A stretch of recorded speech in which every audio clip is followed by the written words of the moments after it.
ჩვენთან არის ღმერთი. წმინდა ეკლესია კვლავ გვთავაზობს სასაუბრო თემას მადლიერებასთან დაკავშირებულს. ხშირად საუბრობთ ხოლმე ამ სათნოებაზე, ამ საკითხზე ჩვენ, მაგრამ კიდევ სხვანაირად შევეხებით შეძლების დავგვარად. თავად სახარება ვეუბნება მადლიერებასთან დაკავშირებით. სახარების თხრობა დღევანდელი ღვთისმსახურების ჟამს რაც ავიკითხეთ, იყო ასეთი, რომელსაც ეწოდება განკურნება 10 კეთროვანი კაცისა. მაცხოვარი მივიდა ერთ-ერთ დაბაში და შორიდან შეეგება მას 10 კეთროვანი კაცი. და ეუბნებიან, უყვირიან შორიდან. იესო, მოძღვარო, შეგვიწყალენ ჩვენ. მაცხოვარმა მიუგო, წარვედით და უჩვენენით თავნი თქვენი მღვდელთა. იმიტომ რომ ძველ აღთქმაში მღვდლების საქმე იყო დადგენა, არ დადგენა კეთროვანებისა. ეს ლევიტელთა წიგნში არის ნათქვამი. და ესენი როცა მიდიან მღვდლებთან, რათა დაადგინოს მღვდელმა მათი ჯანმრთელობა, არ ჯანმრთელობის საკითხი, იგრძნობენ რომ განკურნებულები არიან და ერთი მიხვდება ამას და ბრუნდება მაცხოვრისაკენ კვლავ. კი აღარ აგრძელებს გზას, არამედ უკან ბრუნდება, რომ მადლობა შესწიროს ღმერთს. მაცხოვარი ეკითხება მას. ტომით სამარიტელი იყო, ნახევრად ებრაელი, ნახევრად წარმართი ხალხი, უცხო ტომელი იყო ეს სამარიტელი. ეკითხება მაცხოვარი, რომ ნუ თუ 10-ნივი არ განიკურნესა, სად არიან 9? მაგრამ მხოლოდ ამ კაცმა შეწირა უცხო ტომელმა მადლობა ღმერთს. წარვეთ მშვიდობით სარწმუნოებამან შენმან გაცხოვნა შენ. აი ამ თხრობიდან აშკარად იკვეთება მადლიერების გრძნობა ადამიანების. კეთროვანება კვლავ შეგახსენებთ, რა მდგომარეობა იყო. კეთროვანება იყო ისეთი დაავადება, როდესაც ადამიანი ცოცხალი იყო ჯერ კიდევ სუნთქავდა, მაგრამ სხეული ქონდა როგორც ბიცვალებულისა. იხწნებოდა, სიმყრალე ქონდა მიცვალებულის. და ესეთი სხეულის მატარებელი კაცი ცოცხალ მკვდარი იტანჯებოდა, წარმოიდგინეთ როგორი ტანჯულობით. და ნელ-ნელა კვდებოდა, გადამდები იყო. ამიტომ არ მიდიან ახლოს ეს კეთროვანები მაცხოვართან. რჯულით იყო აკრძალული ეს. და ესენი ხვდებიან, რომ სხვაგან უნდა იცხოვრონ საზოგადოებისაგან მოშორებით და ამიტომ უყვირიან იესო მოძღვარო შეგვიწყალენ ჩვენ. ესენი გააცოცხლა ფაქტობრივად ეს ცოცხალ მკვდარი ადამიანები გააცოცხლა, მეორე სიცოცხლე უბოძა. დააბრუნა საზოგადოების ცხოვრებაში ეს ადამიანები. და ერთი აღმოჩნდა მხოლოდ მადლიერი ღვთისა. მაგრამ კითხვა აქვე, კაცო, განიკურნა ის 10 კაცი, გასაგებია და მე რა?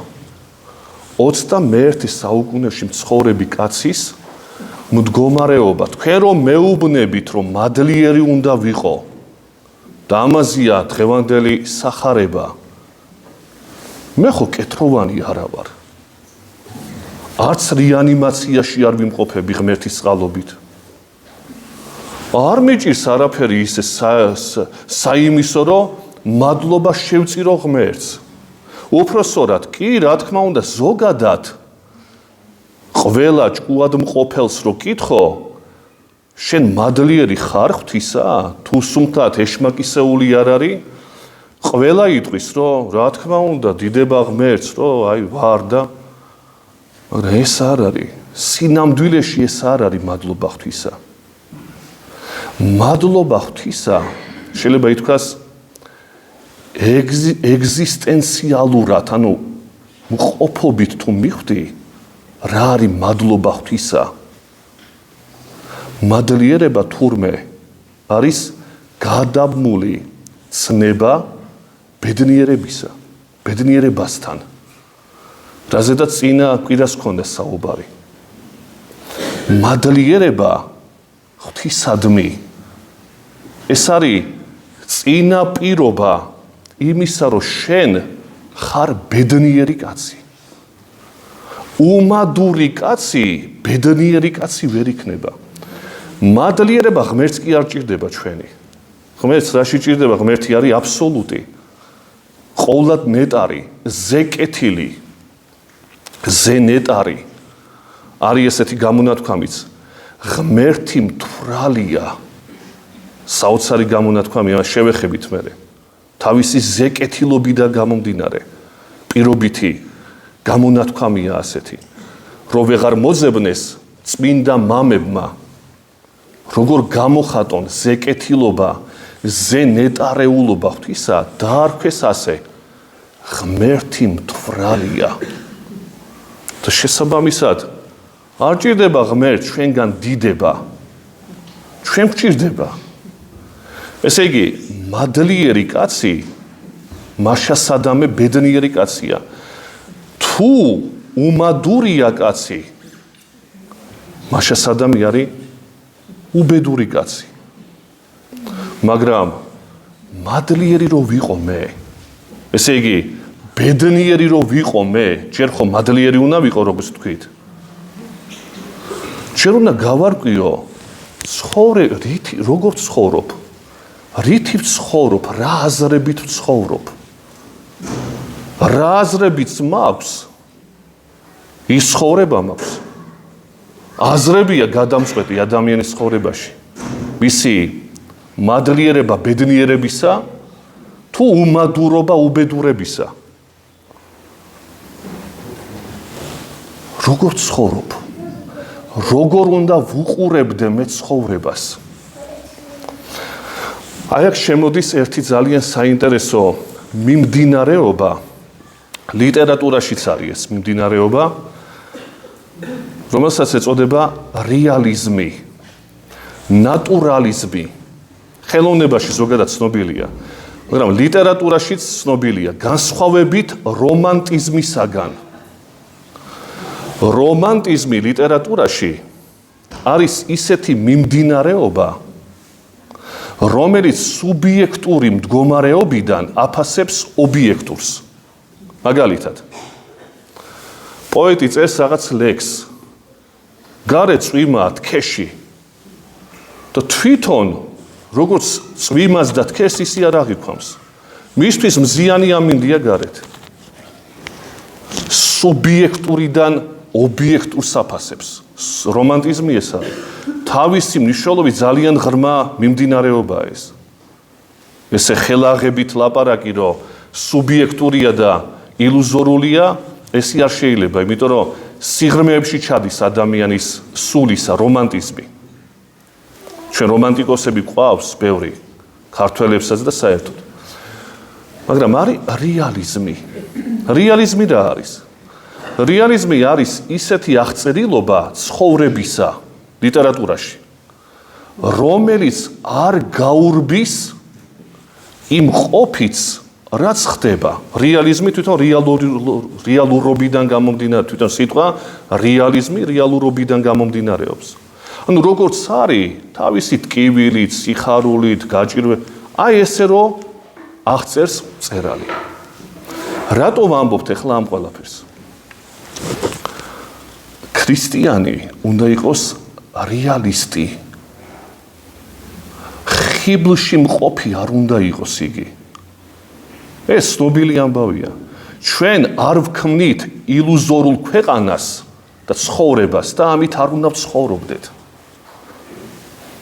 ამ რეალიზმს ცოტა ხანში დაუბრუნდები ჩვენ, მაგრამ რაში გვჭირდებოდა ახლა ამ შემთხვევაში? რეალისტი როცა ხარ ქრისტიანი კაცი, როგორი აზრით უნდა ცხოვრობდე? აი ამას გადავაბავთ მადლიერებასთან და ბედნიერებასთან აუცილებლად. რეალისტი კაცი ქრისტიანიც რო არ იყოს, მაგრამ მით უმეტეს ქრისტიანი ცხოვრობს ასეთი აზრით. ველოდები უარეს და რომ არ დგება ეს უარესი ჩემ ცხოვრებაში. ამის გამო მე მადლიერი ვარ. კაცი არ უნდა ცხოვრობდეს ველოდები წარმატებას. ეს ფანტასტიკაა უკვე. ფანტასტიკური ჟანრი ლიტერატურაში. სადღაც უნდა წავიდე. მე ვოცნებობ, შეიძლება ბავშვმა იოცნებოს. შენ რას ოცნებობ? შენ ხო ჯანმრთელი აზრის კაცი ხარ. ზრდასრული ფსიქიკისა. მე მინდა ასე, მე ვოცნებობ ამაზე წარმატებები და კი, ეს ბავშვი კი. ბავშვს შეიძლება იმაზე ელაპარაკო, რასაც ჩვენ ვლაპარაკობთ ახლა. კაცი ქრისტიანი ცხოვრობს როგორ? უარეს ველოდები და რომ არ დგება ეს უარესი მამის გამო ვარ მადლიერი. რატო უარესი ახლა? იმიტომ რომ დანგრევა შეიძლება 5 წუთში, რასაც წლები აშენებს კაცი. უფრო რეალურია დანგრევა ვიდრე აშენება. უფრო რეალურია ავადმყოფობის შეყრა ვიდრე გამოჯანმრთელება. უფრო რეალურია ღარიბი იყო ვიდრე მდიდარი. უფრო რეალურია წარუმატებელი იყო ვიდრე წარმატებული. უფრო რეალურია ხვალმკვდარი იყო ვიდრე ცოცხალი. აი ეს არის რეალური. ეხლა ლიტერატურაში შევეხეთ რეალიზმი. ჩვენ როგორ ვთქვით, უნდა ელოდებოდე კაცი უარეს და რო არ დგება მადლიერი უნდა იყო. ლიტერატურაში რა ხდება? მე-19 საუკუნე. ფრანგი ასეთი ცნობილი მწერალი იყო ემილ ზოლა, ესეთი ცნობილი რეალისტი მწერალი. ეს როგორც ხედავდა, ისე წერდა. ნატურალისტი იყო. აი ამ კაცს მიეკუთვნება გამონათქვამი. ეხლა ლიტერატურად მცოდნეები ამბობენ, რომ მისი არ არის, მისი ნაწარმოებიდან არის აღება, ამის მნიშვნელობა არ აქვს. მიეწერება ასეთი გამონათქვამი. ძალიან საინტერესო. ალბათ სახლი იყიდა ამ კაცმა, ამ მწერალმა და უყურებს თავის ოთახს. და ამბობს, ჩემს ოთახს რომ ვუყურებ, ერთი აზრი მებადება. ეხლა ჩვენ ოთახს რომ ვუყურებთ, აი გეტყვით რა აზრები გვებადება ჩვენ. აქ საწოლი სად დავდგა, ტელევიზორისაც ჩამოვკიდო, თარო და ასე შემდეგ. ბუნებრივია. და ემილ ზოლა ამბობს ასეთ რამეს. ჩემს ოთახში, რომ ვუყურებ ჩემ ოთახს, ერთი მაინტერესებს ჩემი კუბო სად დაიდგმება და როგორ გაიტანენ ჩემს საკაცეს ამ ოთახიდან ნედავ. გაეტევა თუ არა შემოსასვლელ კარებში. ყველაზე რეალური. ყველაზე რეალური ფიქრი. კაცმა იყიდა სახლი და რას ფიქრობს? დივანი, სავარძელი, ტელეფონი და ასე შემდეგ. კი, შეიძლება იყოს. და შეიძლება არ იყოს. შეიძლება დღესვე მოგვდე შენ. და ემილ ზოლა, რომელიც რეალისტი იყო, რას ამბობს, რომ მე ჩემს ოთახში რო ვიყიდე ეს, აქ ჩემი საკაცი დაეტევა, ან როგორ გამიტანენ აქედან. ყველაზე რეალური აზრი. ხომის გარდაუვალია. ამას დიდი ფიქრი არ ჭირდება.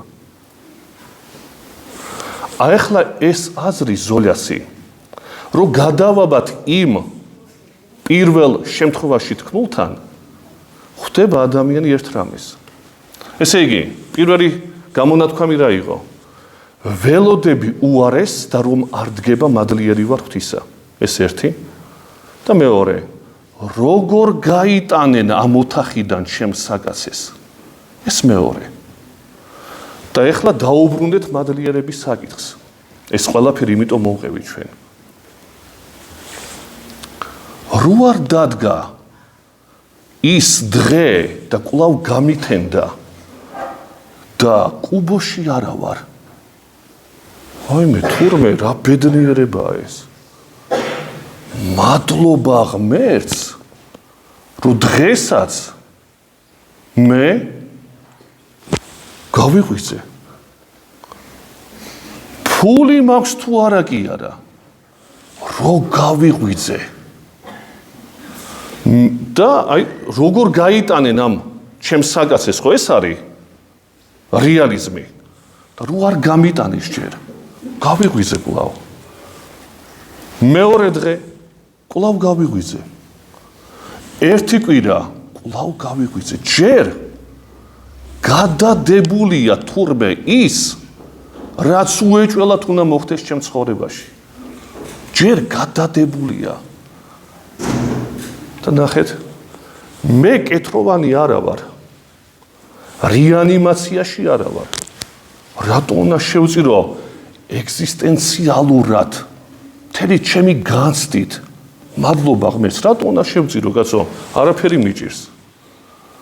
და რა იცი ახლა რო არ გიჭირს და ეცამში რომ შეიცვლება. შენ იცი ესა?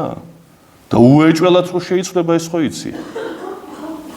მაგრამ ეს სანამ დადგება და სანამ არ დგება, აი ეს ხანი სანამ იქამდე მიხვალ რომ შეიცვლება, უეჭველად შეიცვლება. აი ეს გადადებული ხანი არის შენი საჩუქარი, შენთვის ნაბოძები ზღვენი. არა ხარ კეთროვანი, რეანიმაციაში არა ხარ. მაგრამ ხანი გაქვს 1 წელი. კაცმა არის ის თარამდენი. 2 წელი, შეიძლება 100 წელი ღმერთმა უწყის. მაგრამ ის ხო დადგება, როცა შენი ოთახიდან გაგიტანენ. ეს ხო დადგება. შეიძლება დღეს იყოს, შეიძლება 1 კვირის მერე. ახალგაზრდები იხოცებიან ჩვენს გარშემო. ეს არის რეალური ცხოვრება. ამას დიდი ფილოსოფია არ აჭირდება. აი ამიტომ სანამ ხარ, სანამ გითენდება, მზი ამოვა თუ წვიმიანი იქნება, ამას მნიშვნელობა არა. როცა გითენდება შენ, კიდევ ერთი შანსი გეძლება ცხოვრებისათვის. და ამის გამო მე თუ ამას მართლა გამიცდი, ჯერ ცოცხალი ვარ კაცო. დიდება ღმერთს. და ამით აი ამ მადლიერებით ვარ ბედნიერი. აი ეს არის ბედნიერება, რო ვთქვით. ჯერ კაცმა უნდა განსაზღვროს რა არის ცხოვრება მისი. ამას თუ განსაზღვრავ, ყოველ დღე მადლიერი იქნები. და ყოველ დღე შესაბამისად იქნები ბედნიერი.